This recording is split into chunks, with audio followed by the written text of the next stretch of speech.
Hello everyone, c'est moi pour notre vidéo du Mystère D. J'espère que vous allez bien et que vous passez un excellent début de semaine. Vous allez voir que les sujets d'aujourd'hui sont absolument... Bon, comme d'habitude maintenant on commence à s'y faire. Hein. Chaque fois qu'on croit qu'on a fait des sujets mind-blowing, genre que on peut pas avoir plus que ça, il nous arrive une dinguerie. Vous allez voir, cette coup-ci, on en a 3 et pas des moindres. Il arrive que le monde nous parle par fragments. Une boue impossible, une cavité dans la pierre, un fil qui s'étire dans l'obscurité. Pris séparément, ce sont des curiosités. Alignés, ils dessinent un motif, une toile, subtile, vivante, tissée au fond des océans, sous les sables d'Égypte et jusque dans les câbles qui courent sur nos villes. Cette semaine, vous allez le voir les amis, 3 éclats traversent le voile. Un volcan bleu dans le Pacifique. Un secret scellé à Gizeh. Une cathédrale arachnide au Balkan. On pourrait les croire isolés. Pourtant, lorsqu'on les relit, ils murmurent la même histoire. La vie, la mémoire, l'intelligence et l'idée troublante qu'un réseau plus vaste que nous est en train de se mettre en place. La Terre tisse et peut-être que nous ne sommes que des nœuds. Alors installez-vous confortablement, thé, café, matcha, popcorn, on y va, on y go. Et c'est maintenant les amis.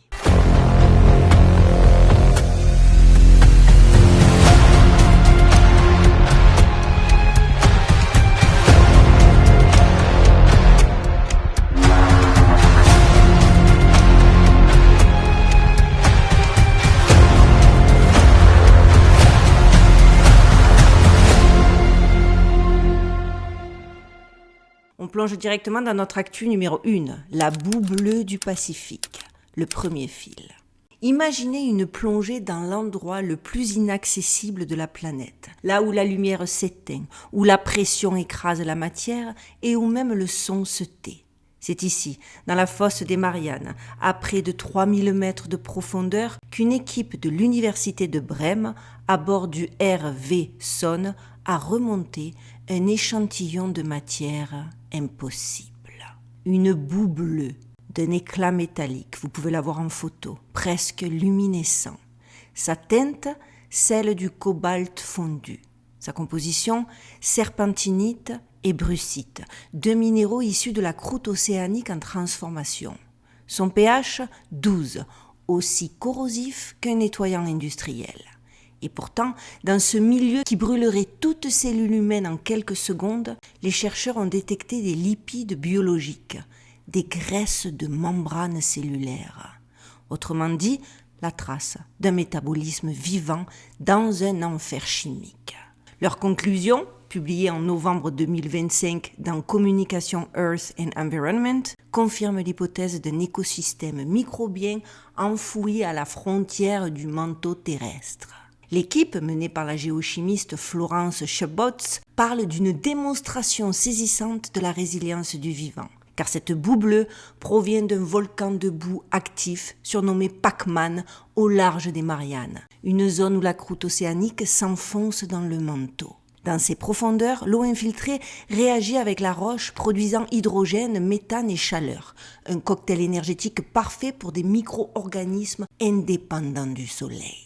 Ce phénomène soutient la théorie hydrothermale de l'origine du vivant, l'idée que la vie serait née dans ces utérus géologiques, alimentés par la chimie du manteau plutôt que par la lumière du jour. Ces micro-écosystèmes se comporteraient comme de véritables laboratoires naturels où les molécules s'auto-organisent, créant des membranes, puis des systèmes métaboliques. C'est de la magie, les amis. Autrement dit, là-dessous, la Terre rejoue encore et encore son premier acte de création. Mais la question qui intrigue, c'est pourquoi ici, maintenant? Car ce type de boue, d'un bleu presque irréel, n'est pas qu'un résidu volcanique. Elle apparaît exactement dans les zones où des anomalies hydriques ont été détectées ces dernières années. Des couches d'eau douce, piégées sous l'océan de manière inexplicable, séparées de l'eau salée par une membrane de tension superficielle. Des sous-marins encore ont rapporté des images étranges, des sondes qui rebondissent comme sur une paroi invisible. Certains chercheurs indépendants parlent d'une barrière liquide, une frontière naturelle entre 2 mondes océaniques. Et ce qui rend la coïncidence troublante, c'est que cette boue bleue semble réagir précisément à ces interfaces. Sa composition très alcaline stabilise les tensions entre couches d'eau, comme une cicatrice chimique entre deux réalités liquides. Les scientifiques n'y voient qu'une curiosité géochimique, mais d'autres y lisent une toute autre chose. La preuve d'un système autorégulé, comme si la Terre réparait ou renforçait ses membranes internes. Vous savez que dans les traditions anciennes, la Terre n'était pas un globe inerte, mais un organisme. Les textes sumériens, égyptiens, bibliques parlent tous d'un firmament, une couche séparant les eaux d'en haut et les eaux d'en bas. Et si ces structures liquides, observées aujourd'hui dans les fosses océaniques, étaient les vestiges de ce firmament terrestre, effondré mais encore vivant? Et si cette boue bleue n'était rien d'autre que le mécanisme de réparation de cette barrière? Car dans ses profondeurs, à la limite de la croûte, l'eau et la roche dialoguent comme s'il s'agissait de matière consciente. Une intelligence tellurique au sens strict du mot, celle d'une planète qui pense par réaction chimique, les amis. Cette découverte est dingue. Alors non, ce n'est pas juste de la géologie, c'est peut-être la preuve que la Terre est encore en train de se construire, que la Terre est un organisme vivant à part entière et que sous nos pieds, elle continue à tester ses propres frontières entre la vie et la mort, entre le solide et le liquide, entre le visible et l'invisible. Et pendant qu'elle répare ses membranes, vous allez voir que ailleurs, sur le globe, une autre matière s'éveille aussi, non pas liquide, mais minérale. Et cette fois, ce sont les pierres qui respirent. Et on plonge directement dans notre actu numéro 2, la pyramide de Manquehue, les voids de pierre. À l'aube, le soleil rase les pierres du plateau de Gizeh. Ses rayons frappent la face est de la plus petite des 3 pyramides principales, Manquehue, ou l'œuvre éternelle du Ka de Ré. Une pyramide discrète, longtemps éclipsée forcément par Khéops et Képhren, jusqu'à cette année. Car voilà qu'en novembre 2025, après plusieurs mois d'analyse, l'équipe germano-égyptienne du projet Scan Pyramide, lancé en 2015 par l'Université du Caire et l'Institut HIP de Paris, publie une annonce qui secoue le monde archéologique. 2 cavités d'air inconnues, dissimulées derrière la façade orientale de Manquehue. Une découverte de fou. Les chiffres sont précis. La première à 1,4 m de profondeur mesure environ 1,5 m de large pour 1 m de haut. La seconde, légèrement au-dessus, 0,9 m pour 0,7 m. Les capteurs radars, les ultrasons et la tomographie de résistivité électrique, ERT, le confirment. Il ne s'agit pas d'irrégularités naturelles. Ce sont des volumes creux, parfaitement géométriques et invisibles à l'œil nu depuis 4500 ans. Plus troublant encore, la zone où il se trouve, un rectangle de 4 mètres sur 6, qui est poli, lisse, complètement différent du reste de la façade. Une finition identique à celle de l'entrée officielle située au nord. Mais ici, cette porte fait face au Nil. Dans l'Égypte ancienne, l'orientation n'était jamais anodine. Le nord, c'était le monde des morts. L'est, c'était celui de la Renaissance. Alors si une seconde entrée existe, cachée sur la face est, cela signifierait qu'elle n'a pas été conçue pour les vivants, mais bel et bien pour le passage de l'âme. Le professeur Christian Gross de l'Université technique de Munich reste cependant prudent, forcément, ils vont pas tout lâcher. L'hypothèse d'un second accès est plausible, dit-il. Ces anomalies constituent une avancée majeure dans notre compréhension de Gizeh. Mais forcément, dans les cercles initiés, ce ton mesuré résonne complètement autrement. Le retour d'un souffle, le réveil d'un organe oublié de la Terre. Depuis 2015, le projet Scan Pyramide a révélé plusieurs anomalies semblables, notamment le fameux grand vide dans Khéops en 2017, un espace colossal de 30 mètres de long encore inaccessible à ce jour. Mais ce que les médias ont largement passé sous silence, c'est qu'au fil des scans successifs, les ingénieurs ont aussi détecté d'étranges structures verticales sous le plateau lui-même, des puits étroits, profonds, rectilignes, qui s'enfoncent jusqu'à 40 mètres sous la base des pyramides. Les images muographiques japonaises montrent des colonnes d'énergie dense, impossibles à interpréter par la géologie. Officiellement, il pourrait s'agir de cavités naturelles. Officieusement, plusieurs géophysiciens indépendants, comme Jean-Pierre Houdin ou Ibrahim Ali, parlent de canaux de transfert, des conduits utilisés pour acheminer des charges électriques naturelles ou même pour raisonner avec le champ magnétique terrestre. J'ai fait des vidéos passionnantes sur ces découvertes de scans pyramides, je crois que j'en ai fait 2 ou 3, je vous les mets bien évidemment toutes en barre de description de cette vidéo. Pareil, j'ai fait sur le firmament, j'ai fait des vidéos où justement on a exploré cette hypothèse de ce chercheur qui a trouvé cette membrane très étrange au fin fond de l'océan. Je vous la mets aussi en barre de description de celle-ci. J'ai toujours pas compris comment on intégrait les vidéos avec les petits i dans l'intérieur de la vidéo. Ce serait peut-être plus simple pour que vous les retrouviez. Mais bon, en attendant, promis, elles seront toutes en barre de description de celle-là. Ces puits seraient reliés par le sous-sol à des galeries horizontales qui serpentent sous les 3 pyramides, formant un réseau semblable à un système vasculaire. Comme si la pierre n'était pas un tombeau, mais une machine. Une structure pensée pour respirer l'énergie de la terre. Les Égyptiens anciens appelaient Ka l'énergie vitale qui circule entre le corps et l'esprit. Menkaure, l'œuvre éternelle du souffle de Ré. Ré, le soleil, l'œil du ciel. Et où cette œuvre du souffle est-elle enfouie, les amis ? Sous une pierre tournée vers la lumière du matin. Ce n'est peut-être pas un hasard si cette découverte coïncide avec plusieurs micro-secousses sismiques enregistrées cette année autour du plateau de Gizeh, confirmées par les bases de données USGS.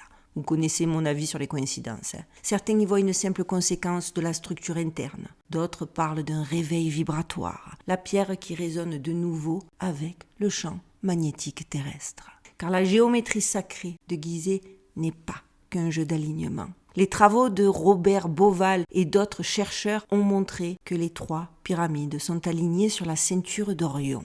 Pas seulement par esthétisme, comme certains veulent nous le faire croire, mais avec une précision astronomique vérifiable. Khéops, Képhren, Menkaure, 3 points de pierre répondant à 3 étoiles. Et dans les mythes Orion, c'est Osiris, le dieu de la résurrection. Alors si Menkaure, le cas de Ré, révèle aujourd'hui un nouveau passage, était-ce un hasard ou le signe que le cycle d'Osiris recommence ? Question bien légitime, il me semble. Certains ingénieurs acousticiens avancent une théorie fascinante. Ces voids seraient des chambres de résonance conçues pour canaliser et amplifier des fréquences spécifiques. Leur taille correspond à des rapports harmoniques utilisés dans les temples de Luxor et d'Abydos. Et si la pyramide, au lieu d'être une tombe, était bel et bien un instrument ? Un amplificateur géométrique capable de transformer l'énergie vibratoire de la Terre en ondes électriques, sonores, voire même mentales. Dans les traditions hermétiques, la pierre est un être vivant saturé d'énergie. Les anciens parlaient de corps de lumière minérale. Et si ces chambres internes, ces cavités, n'étaient pas des défauts, mais des organes respiratoires de la planète, des points d'équilibre, des sas d'énergie entre le ciel et la Terre. Certains voient déjà un lien entre ces voids et les lignes de courant tellurique. Les pyramides de Gizeh seraient construites sur l'un des nœuds du réseau planétaire, là où les champs magnétiques s'entrecroisent, ce que les traditions anciennes appellent la toile de Gaïa. Comme d'ailleurs dans mon livre « Les fissures du réel » où on retrouve une personnage principale qui s'appelle Gaïa et où on parle de fissures, que vous retrouvez toujours en vente sur Amazon. Khéops, Képhren, Menkaure, 3 antennes, 3 récepteurs. Et si cette respiration détectée par les instruments modernes n'était pas due à des tremblements de terre comme le veut l'officiel, mais à une réactivation du réseau? Parce qu'entre la boue bleue, les amis du Pacifique, la vie qui se réorganise dans les profondeurs et la pierre de Gizeh, la matière qui se réveille sous la lumière, on observe bel et bien la même chose. Un mouvement souterrain, une tension, comme si la Terre cherchait à accorder ses couches et à réaligner ses fréquences. Et ce qui se prépare sous la pierre pourrait bien annoncer quelque chose encore beaucoup plus vaste. Parce que la prochaine toile, vous allez le voir, cette fois-ci ne sera ni minérale ni organique. Elle sera vivante, mais aussi numérique, vous allez comprendre. Puisqu'on passe tout de suite à notre actualité numéro 3. La toile, du vivant au numérique. Imaginez la caméra s'enfoncer dans une grotte. Pas de lumière, pas de bruit, seulement cette sensation presque animale d'être observé. Nous sommes à la frontière entre la Grèce et l'Albanie, dans une cavité baptisée Sulfur Cave. Début novembre 2025, une équipe européenne menée par István Urack, biologiste de l'université Sapienza de Transylvanie, y a fait une découverte qui glace le sang autant qu'elle fascine. Une toile d'araignée géante, s'étendant sur plus de 100 mètres carrés. Une véritable cathédrale de soie abritant plus de 111 000 araignées vivantes. La plupart appartiennent à 2 espèces bien connues, Tegenaria et Meta. Problème, ces 2 araignées ne se supportent pas. Dans la nature, elles s'entre-dévorent. Et pourtant ici, elles cohabitent, elles construisent ensemble, elles coopèrent depuis des années. Les chercheurs déconcertés évoquent un phénomène de coopération interspécifique jamais observé. Certains avancent que dans cet environnement extrême, l'humidité totale, l'obscurité permanente et le gaz soufré, les araignées auraient développé une communication chimique inédite, un échange de phéromones collectifs, une forme de langage partagé. Elles seraient devenues un super organisme. Sous les caméras infrarouges, la toile se révèle fractale. Chaque fil répond à un autre, comme si le tout vibrait d'une seule conscience. Le naturaliste qui l'a découvert a parlé, écoutez ça, d'un réseau vivant sensible à la moindre vibration, un cerveau collectif tissé de soi. Et c'est là, les amis, que le symbole devient vertigineux, parce que cette toile, dans une grotte perdue d'Europe, ressemble à une autre toile, bien plus vaste, bien plus silencieuse, carrément une folie numérique. Puisque dans cette info, on va en parler d'une autre, du Ballroom. Vous savez, officiellement à Washington DC, sous l'aile est de la Maison-Blanche, un projet de 300 millions de dollars a débuté en octobre 2025. Le Ballroom Project, présenté comme une nouvelle salle de réception présidentielle ultra connectée. Mais la plupart des données budgétaires sont très floues. Et surtout, 37 donateurs privés ont participé à son financement. Parmi eux, 33% viennent du secteur tech. Google, Apple, Meta, Oracle, Amazon, Web Services, Microsoft. 33% encore. Aucune surface exacte n'a été communiquée, mais les plans de sous-traitants fuités via le Wall Street Journal évoquent près de 90 000 pieds carrés répartis sur plusieurs niveaux souterrains. En recoupant les chiffres, un détail a interpellé les analystes. Le coût au pied carré atteindrait 3 333 $. 3 fois le nombre 3. Encore une fois, le 33. Un clin d'œil numérique ou bel et bien une signature. Selon les documents consultés par les journalistes, la partie publique, le ballroom, ne serait qu'une façade. En fait, sous le plancher de marbre, des racks de serveurs. Des centaines de kilomètres de câbles à fibre optique convergent vers un nœud central relié à Oracle Cloud Infrastructure, la société du milliardaire Larry Ellison, déjà à la tête d'un réseau de 100 data centers interconnectés dans le monde entier. Le plus secret d'entre eux, construit sous Jérusalem en 2021 à 50 mètres de profondeur, qui relie directement les systèmes israéliens au réseau américain. Officiellement, ces installations visent à sécuriser les données sensibles. Officieusement, certains analystes en cybersécurité y voient la matrice d'un cerveau numérique global, une intelligence artificielle distribuée capable de synchroniser en temps réel les flux de données politiques, économiques et comportementaux à l'échelle planétaire. Et c'est là, les amis, que la boucle se referme, parce que les ingénieurs d'Oracle l'ont confirmé dans plusieurs brevets déposés en 2023. Leur algorithme d'auto-apprentissage s'inspire directement du biomimétisme. Ils reproduisent la structure des toiles d'araignée naturelles et des réseaux neuronaux biologiques. Chaque serveur devient un nœud vivant, chaque liaison un fil sensible. Une intelligence artificielle conçue non comme un programme, mais comme bel et bien comme un organisme.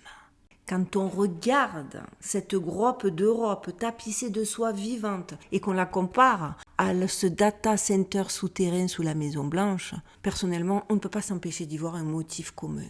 La Terre tisse et l'homme limite. Les araignées ont bâti un réseau coopératif auto-organisé, capable d'apprendre. Les ingénieurs ont bâti un réseau numérique, capable d'apprendre aussi. Même logique, autre matière, une intelligence distribuée, une toile consciente d'elle-même. Et si l'humanité n'était qu'un vecteur, une étape dans la lente expansion d'une intelligence planétaire, une Gaïa, les amis, qui se numérise. Les biologistes parlent de symbiose, les spirituels d'unification, les conspirationnistes d'un projet d'incarnation du réseau dans la matière. Dans les traditions africaines, sachez que la déesse Anansi, la tisseuse, est celle qui relie les mondes par des fils invisibles.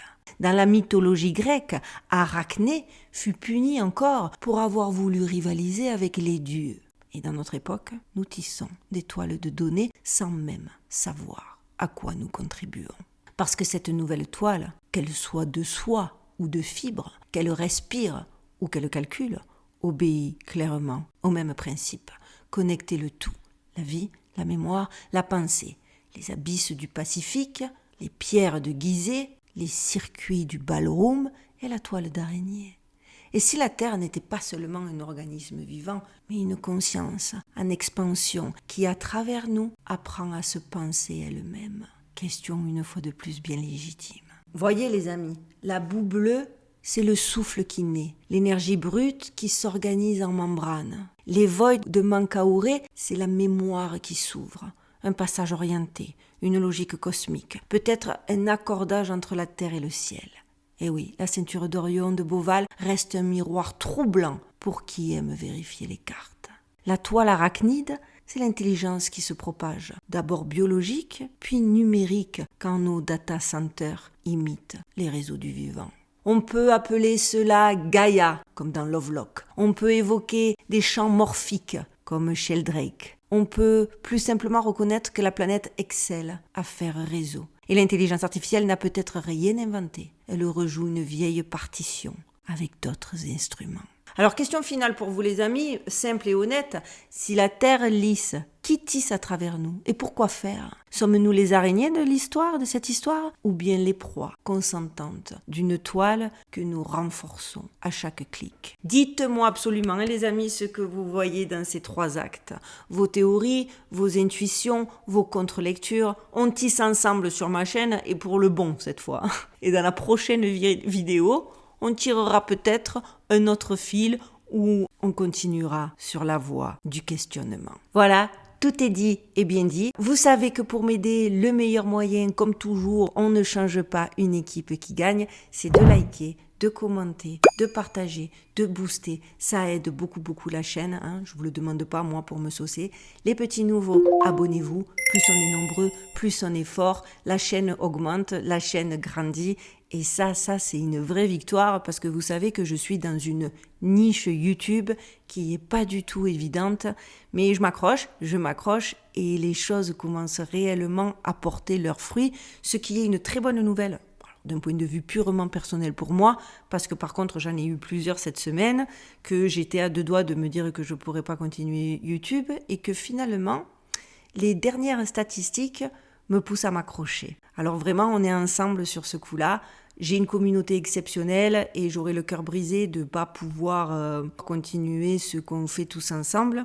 C'est pour ça que je m'accroche et que chacune de vos réactions est hyper importante à mes yeux. Je vous souhaite de passer une excellente fin de semaine. On se retrouve, nous, dimanche pour notre vidéo dossier du dimanche. Et en attendant, prenez bien soin de vous, prenez bien soin de vos proches, gardez l'œil ouvert et surtout, stay safe les amis.